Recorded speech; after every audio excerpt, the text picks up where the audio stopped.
क्योंकि न ये कांग्रेस की लड़ाई है, न ये बीजेपी की लड़ाई है। मैं बीजेपी के जो हमारे बीजेपी पार्टी के अंदर है, जो गरीब वर्ग के लोगों ने, जो मीडियम क्लास के लोगों ने, मैं उनको बताना चाहता हूं, ये लड़ाई किसी एक व्यक्ति की नहीं है, ये किसी व्यक्ति विशेष की नहीं है, ये किसी पार्टी की लड़ाई नहीं है, या किसी धर्म या किसी जाति की लड़ाई नहीं है। ये लड़ाई संविधान की है, लड़ाई आपके बच्चों की। अगर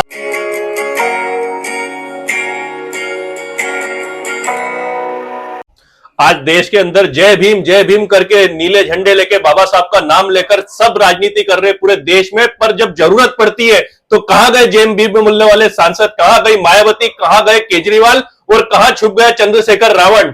आज हम देख रहे हैं कि लोकतंत्र की हत्या हो रही है। जो लोकतंत्र की सबसे बड़ी एजेंसी थी, जो चुनाव आयोग था हमारा, वो हमारे वोटों की चोरी कर रही है। विपक्ष पूरी मजबूती से, राहुल गांधी उस लोकतंत्र को जिंदा रखने के लिए लड़ाई लड़ रहे हैं, आवाज उठा रहे हैं। मैं पूछना चाहता हूं देश की जनता से, आप लोगों से, क्या इससे लोकतंत्र बचाने से क्या सिर्फ कांग्रेस को फायदा होगा? क्या उनका व्यक्तिगत किसी का फायदा होगा? क्या किसी कांग्रेसी का फायदा होगा, या देश का फायदा होगा, या उस हर व्यक्ति का फायदा होगा जो विधायक बनने के सपने देख रहा होगा, जो सांसद बनने के सपने देख रहा होगा, जो पार्षद बनने के सपने देख रहा होगा? हर उस व्यक्ति, गरीब शोषित का फायदा होगा। पर हम देख रहे हैं इस देश के अंदर कि जिस देश के अंदर संविधान सर्वोपरि होना चाहिए, वहां पर कार्यपालिका अपना सर्वोपरि मान रही है, न्यायपालिका अपने को सर्वोपरि मान रही है, और चुनाव आयोग अपने को सर्वोपरि मान रहा है। ये देश के जो कानून बनाए थे बाबा साहब अंबेडकर ने, उन्होंने संसद के अंदर ये बात बोली थी कि ये जो कानून है और ये जो संविधान है, ये देश की जनता के लिए, हितों के लिए, जनता की सुविधा के लिए बनाया गया है, न कि इनका फायदा उठाकर किसी को स्थापित करने के लिए, महाराजा बनाने के लिए। आज मैं बोलना चाहता हूं कि बीजेपी सरकार अगर इसी तरह मोनोप्लेट करेगी, अगर इन संस्थाओं को, या कोई भी पार्टी या कोई पैसे वाला कल को इन आयोगों को और इन एजेंसियों को मोनोप्लेट करेगा, तो इसका मतलब है कि वो महाराजा इस देश का बन जाएगा, जिस महाराजा से निकलकर 565 सियासत पूरे भारत के अंदर उसको विलय करके हमारे सरदार वल्लभ भाई पटेल, नेहरू जी ने जैसे तैसे विलय करके इस अखंड भारत की रचना करी है, इस देश की रचना करी है। उस देश को अगर खंड खंड तोड़ने का कोई काम करेगा,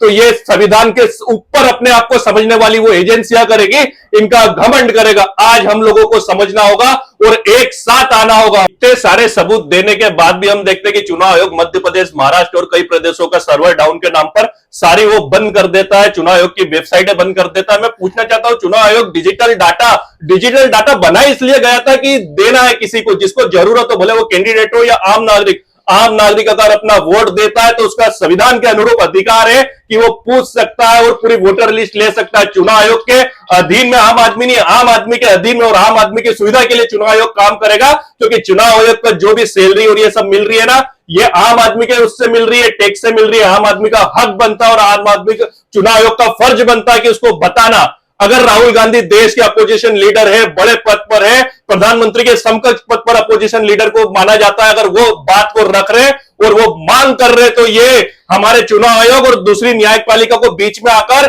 इनको क्रिस्टल क्लियर करना पड़ेगा, पारदर्शिता रखना पड़ेगी। आज मैं देश की जनता को बताना चाहता हूं, अभी एसएससी चुनाव हुए, एसएससी चुनाव में, एसएससी एग्जाम में इतना बड़ा घोटाला हुआ बच्चों के साथ, तो वो क्या कांग्रेसी बच्चे थे? क्या उसके बच्चे सिर्फ कांग्रेस के थे, या आपको लगता है कि एक वर्ग के थे? वो सभी वर्गों के थे, सभी पार्टी के थे, देश का भविष्य था। इतना बड़ा घोटाला हुआ, ये घोटाला हो रहा है और आवाज क्यों नहीं उठाई जा रही? क्योंकि हम विपक्ष को मजबूत नहीं कर पा रहे, हम सिद्धांतों की लड़ाई नहीं लड़ पा रहे। सिद्धांतिक लड़ाई वो होती है कि विपक्ष, हमने अगर लोकसभा बनाया है, लोकसभा का, तो उसकी जिम्मेदारी है सब उठाना, और राहुल गांधी अपनी पूरी जिम्मेदारी के साथ वो आवाज उठा रहे। बस हमको समझना होगा कि हमको टुकड़ों में नहीं टूटना। आज मैं बीएसपी से पूछना चाहता हूं, बाबा साहब के नाम पर रोटियां सेकने तो राजनीति हर कोई आ जाता है। आज बीएसपी मायावती कहां खड़ी है? उसको अपोजिशन लीडर के साथ खड़े होना था, चंद्रशेखर रावण को खड़े होना था, अरविंद केजरीवाल को खड़े होना था। ये लोग क्यों खड़े नहीं हो पा रहे? क्यों इन सब मुद्दों में ये कहीं ना कहीं इनका चुप होना साबित करता है कि ये बीजेपी का कहीं ना कहीं चुपचाप समर्थन करते हैं।